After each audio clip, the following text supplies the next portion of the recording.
Colgan Air 3407 case study.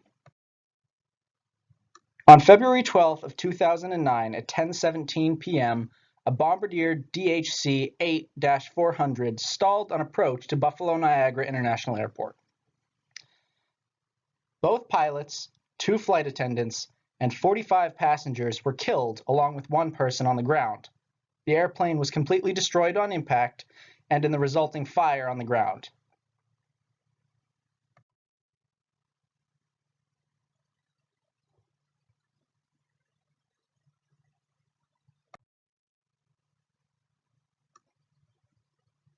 At 10:15 and 08 seconds, 5 degrees of flaps were put in. At 10:15 and 59 seconds, there was a decrease in engine power. At 10:16 and 21 seconds, the gear was put down. At 10:16 and 26 seconds, 15 degrees of flaps were put in. At 10:16 and 27 seconds, the stick shaker went off. At 10:16 and 31 seconds, there was an increase in engine power to combat the stick shaker. At 10:16 and 37 seconds, the co-pilot states that she put the flaps up. At 10:16 and 46 seconds, the gear was put up. At 10:16 and 53 seconds was the end of the recording. The determined causes. The flight crew was continuously distracted from flight with all personal conversations. By not paying attention, they increased their risks and were not put into a safe environment. Airspeed reduced too low and wasn't accounted for through lack of paying attention, improper flaps at the wrong time, gear, and incorrect attitude settings. Incorrect response to the stick shaker was also a contributing factor, as the captain was determined to have pulled up on the stick shaker, slowing the airspeed down even more, resulting in the stall, rather than forcing the attitude down to break said stall. Official recommendations by the NTSB.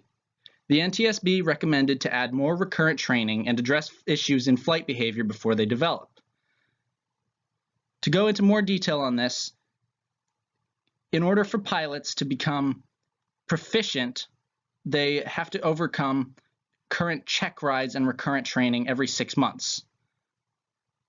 The NTSB recommended more and more checkouts in order to provide adequate training to ensure that there were no inherent problems in each pilot's skill level. Resulting from this, the FAA established the regulation for airline first officers having 1,500 flight hours before being offered a job as an airline position.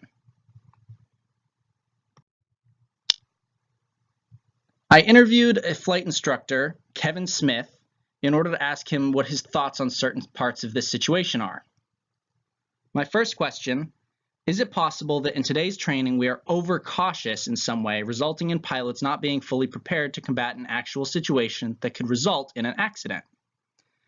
The reason behind this is that in an actual stall situation that was faced here, the pilot did not respond correctly to break the stall, resulting in a more dangerous situation rather than fixing the already dangerous situation. Kevin Smith's answer was, today's training safety standards are not overcautious.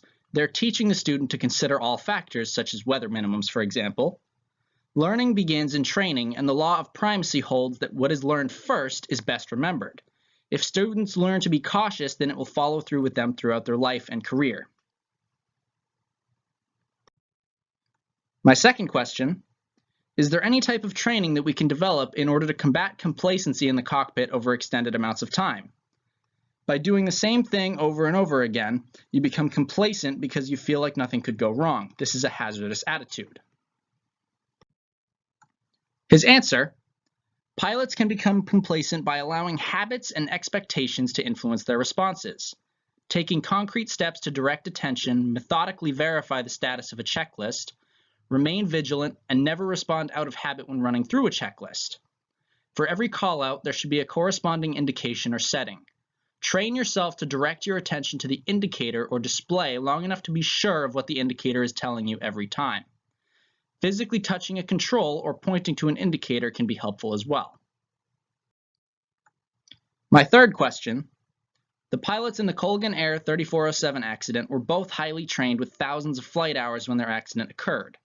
Do you think that the resulting 1,500-hour air transport regulations were justified, and do you think that they have been effective in preventing accidents since then? His answer: improved judgment is about the only thing that more experience garners one. It can also help skills, but any improvements afforded by experience depend almost entirely on the nature of the experience. The repetition only solidifies what is learned, good or bad. If your skills are good at 50 hours, they will get better by 100.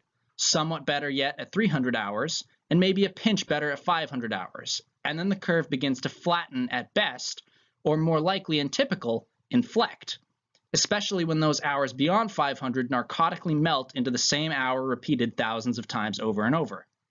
Judgment will tend to continuously improve as one applies it against a wider and deeper diversity of experience.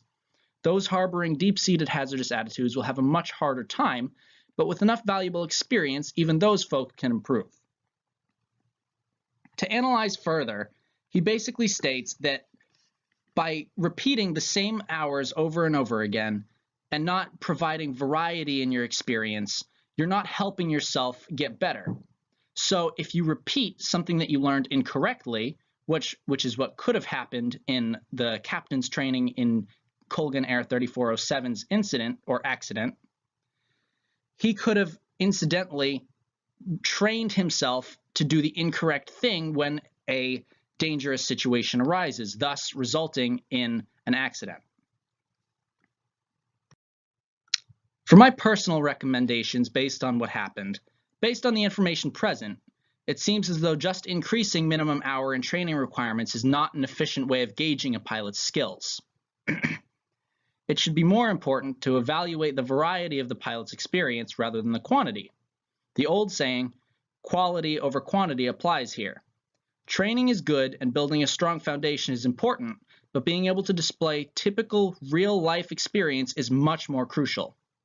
Open up opportunities for pilots at lower hour requirements based on the quality of their experience. Too much of one thing creates complacency, which creates a hazardous situation. Make high-risk, ultra-safe jobs, such as airline positions, based not on a minimum hour requirement, but actual qualified candidates. A pilot who has been flying for a Part 135 charter operation is much more qualified to fly for an airline than a quote-unquote commercial pilot who bought a plane and flew around in circles for 1,500 hours. Nowadays, anybody who has a commercial pilot rating and enough hours built up over time could get a job in an airline. This isn't necessarily the safest way of doing things, and there are clearly better options out there in the future.